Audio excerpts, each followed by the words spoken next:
Tinanong ako ng isang groom namin, how true pa talaga na nag-overbudget yung mga couple on a wedding. Sabi ko sa kanya, yes, totoo yan. Kasi the longer na yung wedding planning, mas marami ka kasing nakikita na mga inspo, na merong mga kulo na ginagawa. And kapag nakita mo ito na, uy, ang ganda nito, sige, add ko siya. Uy, ang ganda nito, nakita ko siya sa TikTok. Tapos, napaisip ni bride or ni groom na, sige, magdagdag tayo even though hindi naman talaga siya sa budget ninyo. So, let me help you guys to have a wedding planning preparation in a budget. By the way, my name is Val and I am a wedding planner here in Cebu City.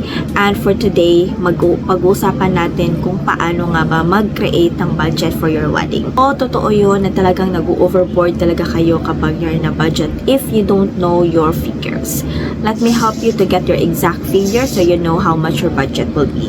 First, in doing the budget, you need to list all of your major suppliers such as church, venue, hair and makeup, photo, video, decor, styling, and catering.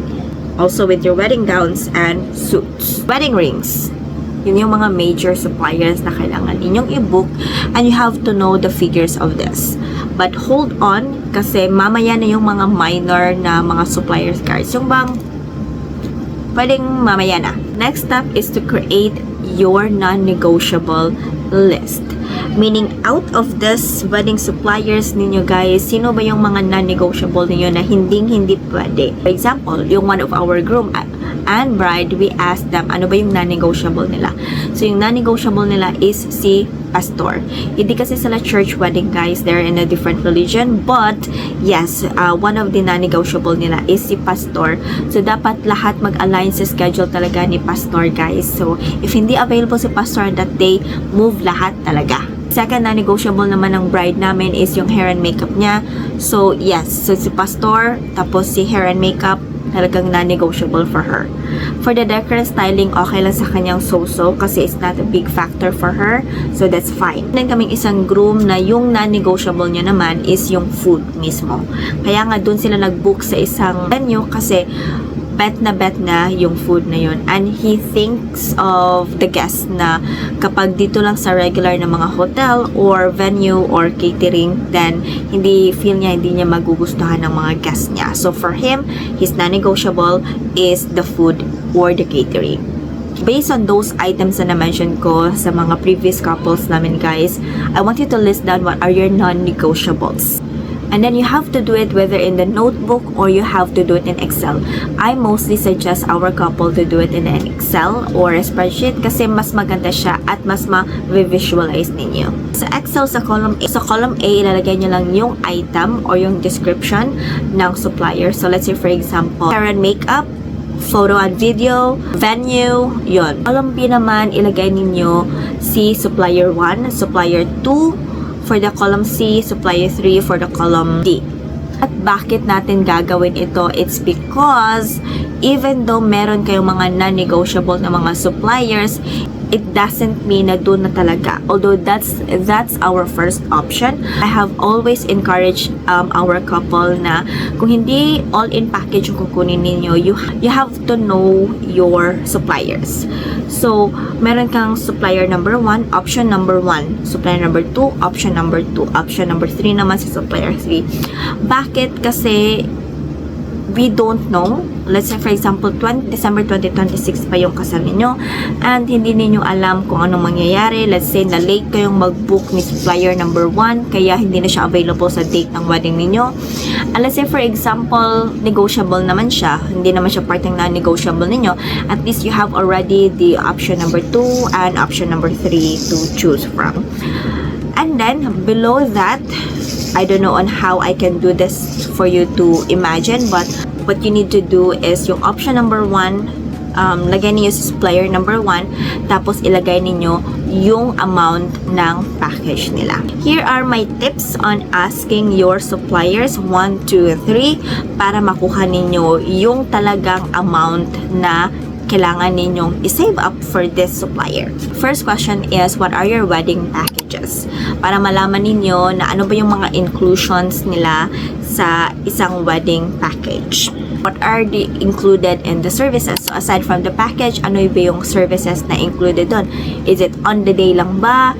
ilang, let's say for an example naman si photo and video, ilang tao yung i-hire, o ilang tao or team members sila on that day.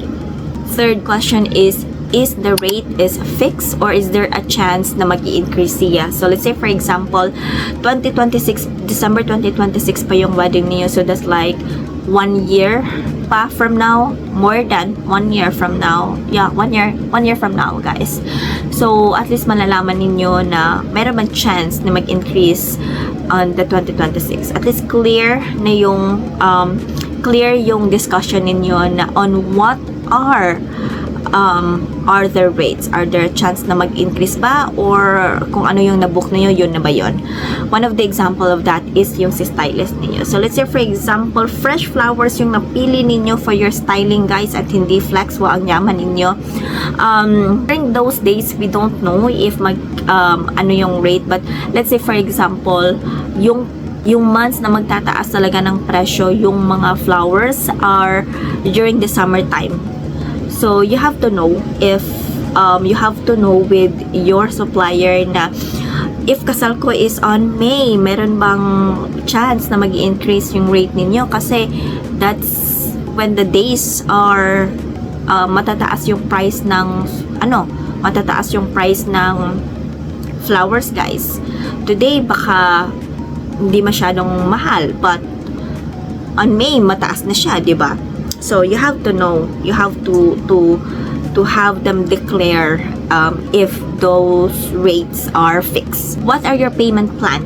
Down payment, how much ba yung kailangan ninyong i-down payment to secure that slot? For the photo and video naman, how long can the input be delivered? Kasi yung iba, hindi talaga nila alam na after 6 months, after 8 months pa nila makukuha yung output. So by asking them this ahead, alam mo na how long would you wait for your official photos and videos, guys. Now you have all the supplier rates, supplier list. So i-total nyo lang yan sa Excel file ninyo, guys. Tapos other than the major, ilagay nyo din yung minor, guys, na mga suppliers. So let's say for example, kung mag-a-add ba kayo ng pika-pika, van, car rental, bridal car. So, yung mga small things na gusto nyo pang i-add as an option, no? And then, i-total ninyo. So, nakuha nyo na yung rate from supplier 1, supplier 2, supplier 3, i-total nyo na ang amount na yun. And then, I always have to say this, guys, to always add up 10%. If kaya ninyo, 10% from each of those suppliers, but hindi, siguro sa total amount na lang, lagyan nyo ng 10% add-on from your total. So, let's say for example, na total ninyo is 300,000. So, yung 10% of that is 30,000, no? So, add nyo lang yung 30%. So, yan yung wedding budget ninyo for now. Yan yung initial. So, at least meron na kayong na-imagine. Alam nyo na agad na magkano nga ba yung alabas niyo na pera for your wedding. Now, how are you going to save for it? Make sure na meron kayong ibang account for your wedding. So, yun yung bangko na mismong di pwedeng kunin, and that's only for the wedding. Then, how long will it take? Let's say you have 12 months to save. So, dapat by i-divide nyo lang yung total amount for about 6 months. So, divide nyo lang yung 300 for 6 months. So, that's your monthly na dapat iset aside ninyo for your wedding. Bakit 6 months? Bakit hindi 12 months? Because mas ma-stress kayo kung hindi nyo na kompleto yung money ninyo ahead of the time. At gagawin nyo lang siya on the day, on the month of your wedding. Instead of focus ka lang sa wedding planning, wala na, na-stress ka na kasi doon ka na nakafocus sa pera hindi na sa wedding preparation. So that's why I would say na save for about 6 months ahead para for the rest of the 6 months wedding planning ka na, at saka konti na lang, at least ready na yung pera. Na-imagine mo na yun lang yung pera mo, yun lang yung pera nyo, and hanggang dun lang yung preparation ng wedding budget niya. Yan ang mga bata. So, yun na guys, I wouldn't take a lot of much time kasi nag-start ang maglaro mga bata sa labas.